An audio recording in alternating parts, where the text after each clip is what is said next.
आज के इस वीडियो में बात करेंगे पोल साइंस राजनीतिक सिद्धांत का परिचय। इग्नू की पोल साइंस पढ़ रहे हैं हम, कोड जरूर मैच करें। बीपीएससी 131 फर्स्ट सेमेस्टर की पोल साइंस है ये। आज हम पढ़ेंगे चैप्टर 6 हमारा है अधिकार, जिसे अंग्रेजी में कहते हैं राइट्स। तो आज इस चैप्टर को डिटेल से जानेंगे। इससे पहले एक बात और बता दूं आपको, 5 चैप्टर कवर कर चुके हैं हम इस बुक पे। पांचों चैप्टर जिन बच्चों ने नहीं देखे हैं वो चैनल की प्लेलिस्ट में जाके डिटेल से बने हुए चैप्टर हैं, उन पांचों चैप्टर को देख सकते हैं। चलिए आज पढ़ते हैं अपना छठा चैप्टर हम, जो है अधिकार। इंस्टा पे आप मुझे फॉलो कर सकते हो, आपकी क्वेरी या क्वेश्चन है तो यहाँ पर आप मुझसे पूछ सकते हो। यूज़र नेम आपके सामने है। टेलीग्राम पे जाके आप ग्रुप को ज़रूर ज्वाइन करें, @एकलव्य स्नातक 1 के नाम से ग्रुप है। इस ग्रुप को, ये काफ़ी बेनिफिशियल ग्रुप है आप सभी के लिए, तो इसको आप ज़रूर ज्वाइन करें। जैसे जिन बच्चों को वीडियो की नोटिफिकेशन नहीं आती है तो यहाँ से वीडियो को देख सकते हैं। प्लस आपके लिए जो भी इन्फॉर्मेशन होती है हम इस ग्रुप में शेयर कर देते हैं, तो आप यहाँ से, आपके लिए काफ़ी बेनिफिशियल है, तो ज़रूर इसको ज्वाइन करें। तो चलिए स्टार्ट करते हैं। सबसे पहले बात कर लेते हैं अधिकार के अर्थ की। ये अधिकार होता क्या है, सबसे पहले हमें ये जानना होगा। देखिए, अधिकार जो होते हैं वो मानव विकास के लिए होते हैं, यानी मनुष्य के सर्वांगीण विकास के लिए अधिकारों को बनाया जाता है। ठीक है, मनुष्य अपने विकास के लिए अधिकारों को प्राप्त करता है। अब अधिकार हमें कौन देता है? अधिकार हमें सरकार देती है। ठीक है, और समाज के द्वारा इन अधिकारों को सरकार तक पहुंचाया जाता है। तो वे सामाजिक दावे जो समाज के द्वारा मान्यता प्राप्त हैं, यानी इन सभी अधिकारों को मान्यता प्राप्त है समाज के द्वारा, और विधि सम्मत इनको लागू किया जाता है, यानी एक कानूनी रूप से इन अधिकारों को लागू किया जाता है। यानी वे सामाजिक दावे जो समाज के द्वारा मान्यता प्राप्त है और विधि सम्मत सरकार हमें प्रदान करती है। ठीक है, सरकार हमें प्रदान करती है, और इन अधिकारों की रक्षा कौन करता है? राज्य। राज्य इनका संरक्षण करता है, यानी राज्य ये डिसाइड करता है कि कहीं किसी के अधिकारों का हनन तो नहीं हो रहा है, कहीं किसी के अधिकारों को मारा तो नहीं जा रहा है। सिंपल लैंग्वेज में आपको बताऊं तो देखिए, जिस संसार के अंदर हम रहते हैं ना, जिस राज्य के अंदर हम रहते हैं, वो विभिन्न प्रकार के लोग रहते हैं, और विभिन्न प्रकार के लोगों से मिलकर के बनता है हमारा समाज, है ना। तो समाज के सामने कुछ मुश्किलें आती हैं, कुछ दिक्कतें आती हैं लोगों के विकास के लिए। तो लोगों के विकास के लिए इन अधिकारों को जो है बनाया जाता है।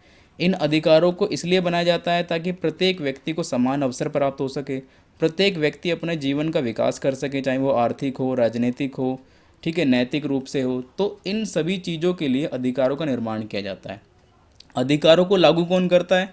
राज्य सरकार इनको लागू करती है। ठीक है, किसके लिए लागू करती हैं? व्यक्तियों के लिए लागू करती हैं। तो पूरी एक साइकिल होती है कि समाज के द्वारा मान्यता प्राप्त होते हैं ये अधिकार, और राज्य सरकार इन अधिकारों को संरक्षण देती है। क्यों बनाए जाते हैं?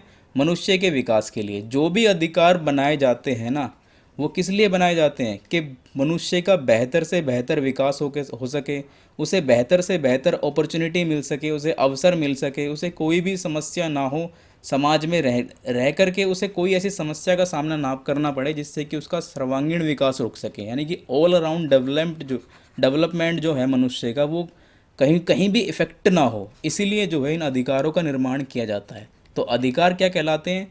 एक सामाजिक दावे होते हैं जिनको समाज मान्यता देता है, और विधि सम्मत सरकार हमें लागू करके अधिकार हमें प्रदान करती है। और राज्य का क्या काम होता है?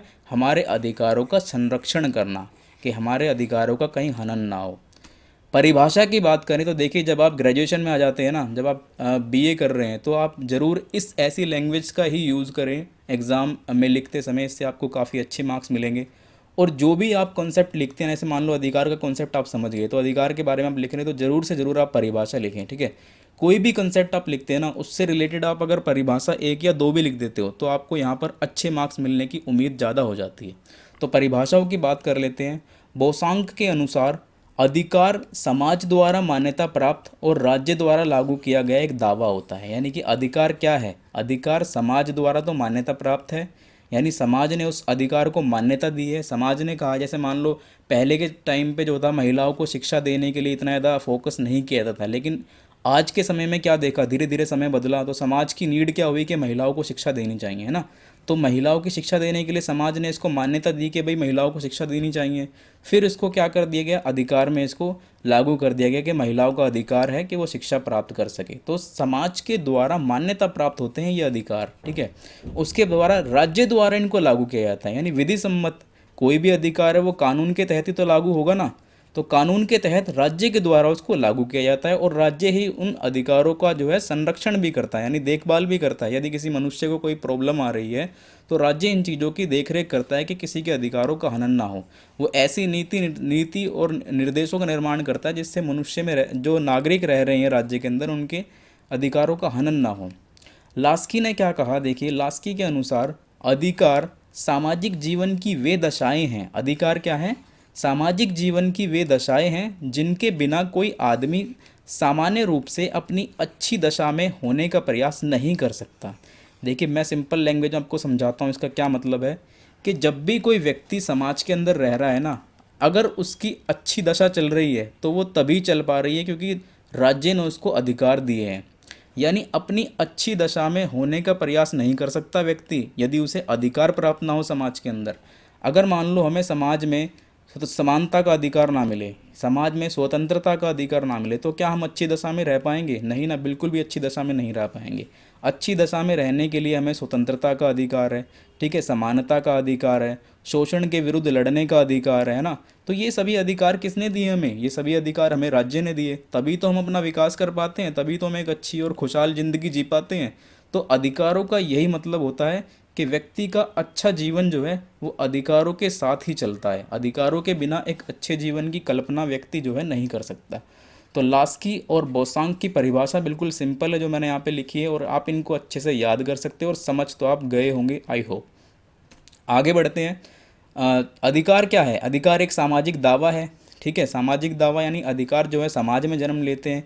क्यों जन्म लेते हैं समाज में, ये मैंने आपको बताया अभी, क्योंकि समाज के अंदर विभिन्न प्रकार के लोग रहते हैं, ठीक है, और विभिन्न प्रकार के लोगों की अलग अलग नीड्स होती है। तो फिर क्या करते हैं, सभी लोग मिलकर के मीटिंग करते हैं, बातें करते हैं कि ये वाला भाई ये कानून तो बनाया जाना चाहिए, ये हमारे हित में है, ठीक है ना, ये अधिकार हमारे पास होना चाहिए, हमारे हित में है। तो ये सभी अधिकार कहाँ जन्म लेते हैं? समाज में जन्म लेते हैं। इसलिए समाज से पहले, समाज के ऊपर और समाज के विरुद्ध कोई अधिकार नहीं होता। यानी कोई भी जो अधिकार राज्य के द्वारा बनाया जाता है वो समाज से पहले नहीं है, समाज के विरुद्ध नहीं है, समाज के ऊपर नहीं है। क्योंकि अधिकार किसके लिए बनाए जा रहे हैं? समाज में रह रहे व्यक्तियों के लिए। जिस अधिकार क्यों बनाए जाते हैं? जितने भी मनुष्य रह रहे हैं समाज के अंदर, जो भी नागरिक रह रहे हैं राज्य के अंदर, उनका जीवन अच्छे से चल सके। तो इसीलिए समाज से ऊपर, समाज के विरुद्ध नहीं होते ये अधिकार, ये समाज के विकास के लिए होते हैं। इसीलिए कहते हैं इनको ये एक सामाजिक दावा है, ठीक है। व्यक्तित्व के विकास के लिए अधिकार बनाए जाते हैं। व्यक्तित्व का विकास कैसे है? क्योंकि आर्थिक राजनीतिक स्वतंत्रता या आर्थिक राजनीतिक अवसरों की प्राप्ति कहाँ से मिल पाती है? अगर हमें अधिकार नहीं होंगे तो व्यक्ति एक आर्थिक रूप से समृद्ध नहीं हो सकता, व्यक्ति राजनीतिक रूप से समृद्ध नहीं हो सकता। तो अधिकारों का जो गठन है वो किस लिए किया जाता है? व्यक्तित्व के विकास के लिए, ठीक है। न्यायपूर्ण हक है ये। अधिकार क्या है? एक न्यायपूर्ण हक है। अधिकार न्यायपूर्ण हक कैसे है? क्योंकि वह सामाजिक रूप से स्वीकृत है ना, पूरे समाज के द्वारा स्वीकृत है ये। मान लो आपका कोई अधिकार का आपको हनन करता है तो आप न्यायालय जा सकते हो, है ना, अपना हक प्राप्त करने के लिए। मान लो किसी ने आप पे कुछ आपकी स्वतंत्रता पे कुछ रोक लगा दी, आप पर कोई पाबंदी लगा दी है, तो उसके विरुद्ध आप न्यायालय में जा सकते हो, है ना, केस कर सकते हो आप। तो ये आपका न्यायपूर्ण हक है, यानी अधिकारों को संरक्षित करना आपका एक न्यायपूर्ण हक है। और समाज के द्वारा इन सभी अधिकारों को स्वीकृति मिली हुई है। और राजनीतिक रूप से भी इन सभी को मान्यता प्राप्त है। ऐसा नहीं है कि सामाजिक रूप से ही, बल्कि राजनीतिक रूप से भी आपके जितने भी अधिकार हैं उनको मान्यता प्राप्त है। यानी आपके किसी भी अधिकार का यदि आपको लगता है कि हनन हो रहा है, मान लो आप किसी गवर्नमेंट ऑफिस में कुछ काम कराने के लिए गए और यदि आपको लग रहा है कि वहाँ पर आपसे कुछ गलत मिसबिहेव हुआ है, या फिर आपको बोलने नहीं दिया जा रहा है, या फिर कुछ ऐसा हो रहा है कि जिससे आपको लग रहा है कि आपके अधिकारों का यहाँ पर हनन हो रहा है, तो आप उसके विरुद्ध न्यायालय जा सकते हैं, आप उसके विरुद्ध जो है अपनी आवाज़ उठा सकते हैं। तो ये न केवल सामाजिक बल्कि राजनीतिक रूप से भी अधिकार आपके मान्यता प्राप्त होते हैं। इसके बाद हम बात करते हैं अधिकारों की प्रकृति की। देखिए अधिकारों की प्रकृति जो है ना वो समय के अनुसार बदलती रहती है। अधिकारों की विषय वस्तु समाज एवं उनकी परिस्थितियों के अनुसार बदलती रहती है। कैसे बदलती है? फॉर एग्जांपल के लिए देखिए, आज के समय में जो हमारे अधिकार हैं क्या वो पुराने समय में थे? नहीं थे ना। तो समय के साथ जो है अधिकार बदलते रहते हैं, परिवर्तनशील है। फॉर एग्जांपल मैंने भी आपको एग्जांपल दिया था महिला शिक्षा का। आपको पता होगा प्राचीन समय के अंदर महिलाओं को शिक्षा देने की जो है आज़ादी नहीं थी, या कह सकते हो कि उस समय का जो समाज था वो महिला शिक्षा के पक्ष में नहीं होता था।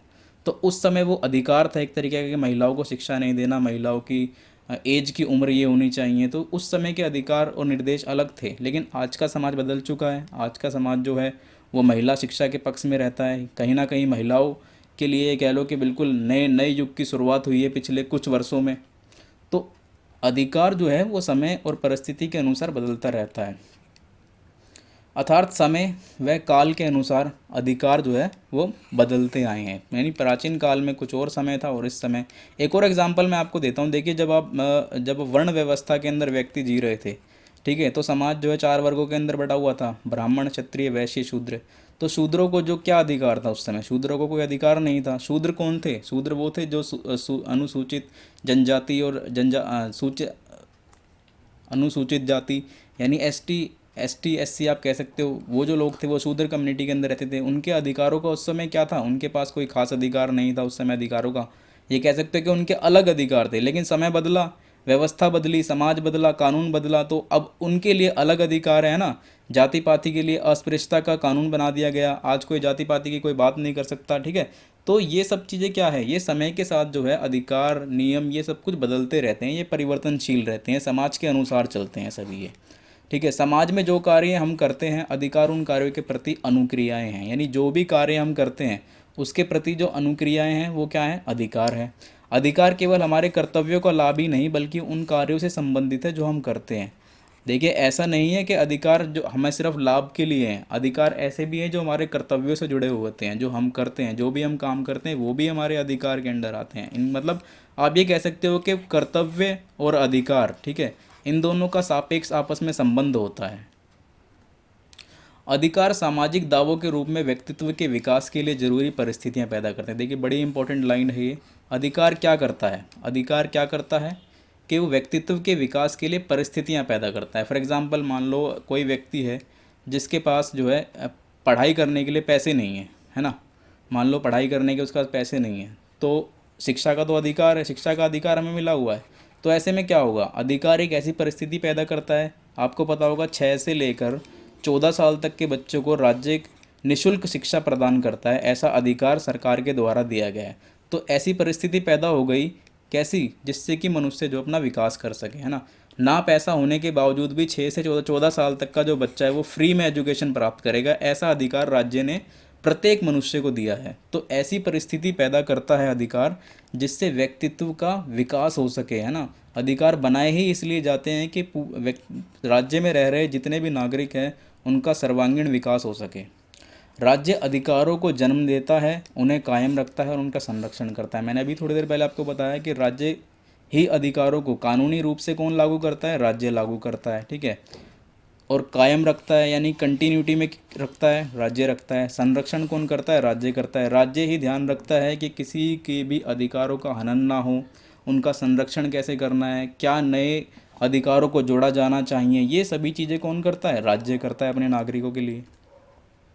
भारतीय संविधान के अनुसार यदि हम बात करते हैं तो नागरिकों को कौन कौन से अधिकार प्रदान है, इसकी बात करें हम, ये वो अधिकार हैं जो भारतीय संविधान के द्वारा नागरिक को प्रदान है, ठीक है, जिनका संविधान में जिक्र है। जैसे समानता का अधिकार, स्वतंत्रता का अधिकार, शोषण के विरुद्ध अधिकार, धार्मिक स्वतंत्रता का अधिकार, सांस्कृतिक एवं शैक्षणिक अधिकार, ठीक है, संवैधानिक उपचारों का अधिकार, शिक्षा का अधिकार। ये सारे अधिकार कौन से अधिकार हैं? ये वो अधिकार हैं जो भारतीय संविधान के द्वारा यानी भारत में रहने वाले प्रत्येक नागरिक के लिए उपलब्ध है। ये वो अधिकार है। समानता का अधिकार आप सभी जानते हो कि समान रूप से सभी के लिए कानून समान है, उनके साथ जाति, लिंग, धर्म के आधार पर कोई भेदभाव नहीं होना चाहिए। प्रत्येक व्यक्ति को आने जाने, रहने, खाने पीने हर चीज़ की स्वतंत्रता है।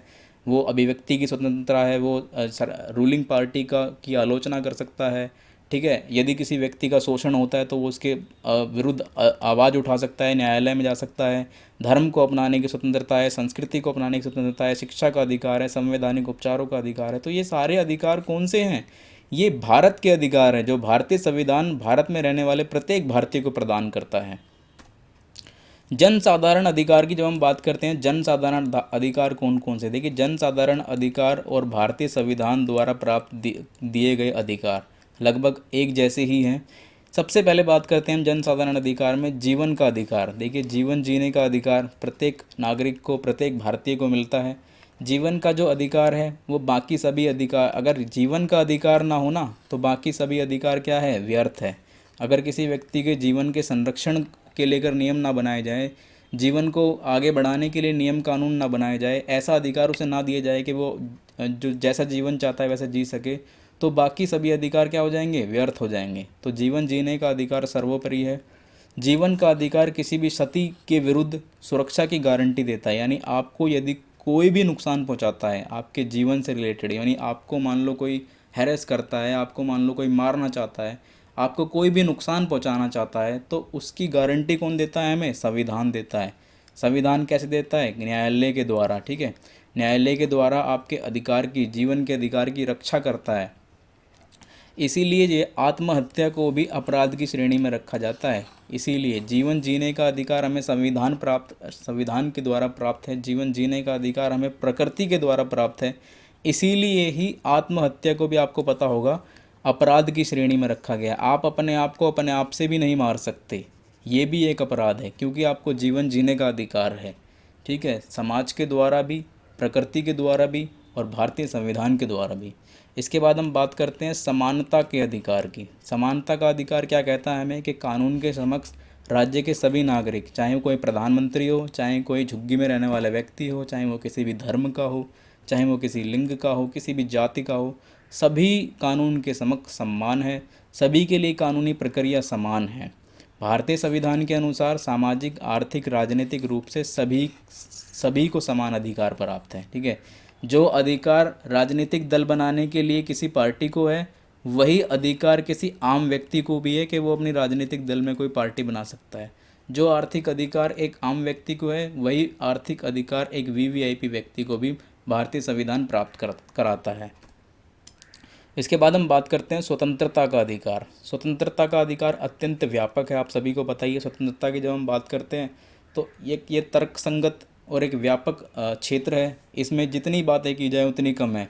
यानी इस अधिकार के बारे में हम इसकी समालोचना भी कर सकते हैं, इसकी आलोचना भी कर सकते हैं, इसके पक्ष में ही बात रख सकते हैं। यानी कि ये ब्रॉड क्षेत्र रखने वाला अधिकार है स्वतंत्रता का अधिकार। लेकिन फिर भी जब हम इसकी बात करते हैं स्वतंत्रता के अधिकार की, तो इसके अंदर व्यक्ति को भाषण देने का अधिकार है। ठीक है, प्रेस करने का अधिकार है, प्रेस के सामने, मीडिया के सामने कुछ भी कहने का उसको अधिकार है।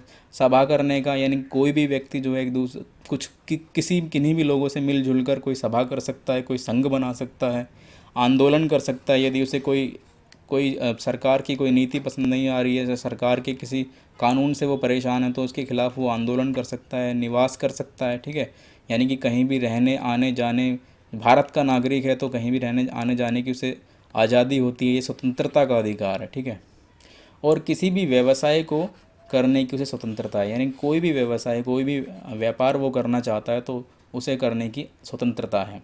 धार्मिक स्वतंत्रता की जब हम बात करते हैं तो देखिए, धार्मिक स्वतंत्रता जो है ना, वो आम जनजीवन से अलग है। धर्म हमारी आस्था के साथ जुड़ा हुआ होता है। धर्म किसी व्यक्ति विशेष के लिए उसकी आस्था तथा उसके मन की आवाज़ का विषय है ना। तो धर्म से जुड़ी हुई चीज़ें जनजीवन से अलग होती है। प्रत्येक व्यक्ति को अपना धर्म अपनाने, अपना धर्म बदलने, अपने धर्म का प्रचार करने, अपने धर्म का प्रसार करने की आज़ादी होती है, क्योंकि भारत हमारा एक धर्मनिरपेक्ष देश है। ठीक है, भारत हमारा क्या है, धर्मनिरपेक्ष देश है, और ये हमारा अधिकार है, धर्मनिरपेक्षता का अधिकार। तो धर्म की जब हम बात करते हैं तो हमारे यहाँ धार्मिक स्वतंत्रता है। हम कोई भी धर्म अपना सकते हैं, चाहे वो हिंदू हो, चाहे मुस्लिम हो, और सभी धर्मों के प्रति हमारा जो व्यवहार है वो समान होता है। हम किसी धर्म के प्रति जो है कोई ऐसी भावना नहीं रख सकते जो उन्हें तुष्टीकरण की ओर ले जाए, या किसी का कोई नुकसान हो, तो ऐसी नीति नहीं रख सकते हम। प्रत्येक धर्म के प्रति हमारी सद्भावना रहती है। तो भारत जो है धर्मनिरपेक्ष वाला देश है। तो धार्मिक स्वतंत्रता प्रदान करता है हमारा ये अधिकार हमें। इसके बाद देखिए, आर्थिक अधिकार की बात करें तो आर्थिक अधिकार के अंतर्गत आपको काम करने का अधिकार प्राप्त होता है। यानी आप अपनी इच्छा के अनुसार कोई काम कर सकते हैं। आपका जिसमें आपको लग रहा है कि इस काम में मेरी रुचि है, वो काम आप कर सकते हो। कोई भी काम, किसी भी काम के लिए आपके लिए कोई प्रतिबंध नहीं है। और ऐसे अवसर भी दिए जाते हैं राज्य सरकार के द्वारा कि आपकी कैपेसिटी के अनुसार, या कह सकते हो कि आपकी कैपेबिलिटी के अनुसार आपको कार्य मिलता है।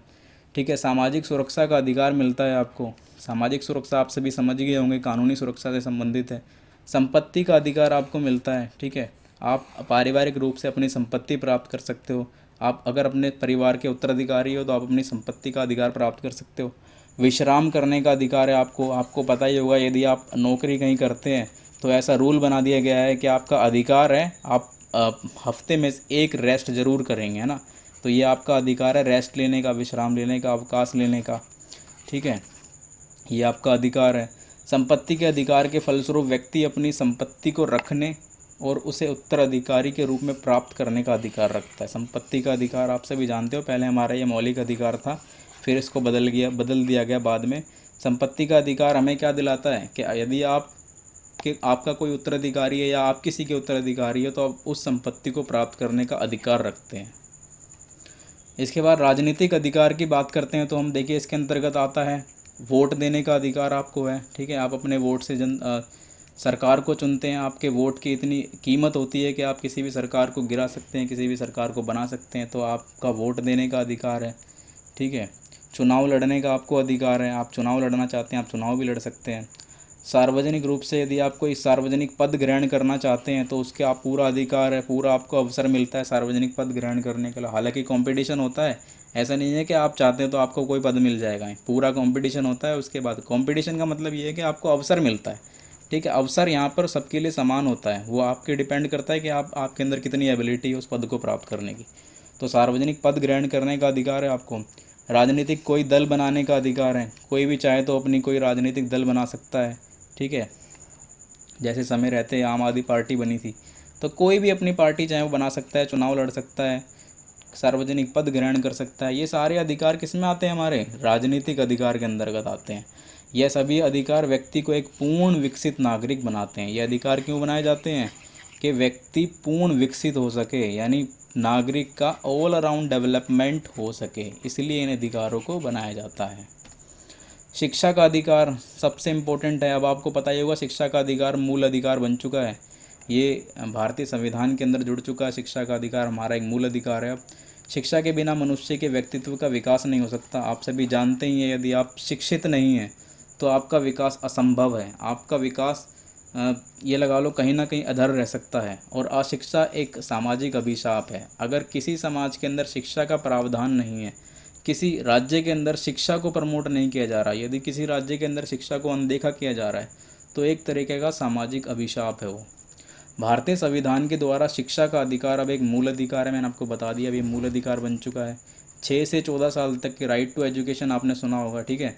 6 से 14 साल तक के बच्चों को निःशुल्क शिक्षा राज्य के द्वारा प्रदान की जाएगी। राइट टू एजुकेशन का एक्ट है हमारा ये, उसके अंदर कहा गया था, ये 2009 में आया था, आपको पता होना चाहिए, ठीक है। राइट टू एजुकेशन 6 से 14 साल तक के बच्चों को निःशुल्क शिक्षा प्राप्त होनी चाहिए, सर राज्य की जिम्मेदारी है।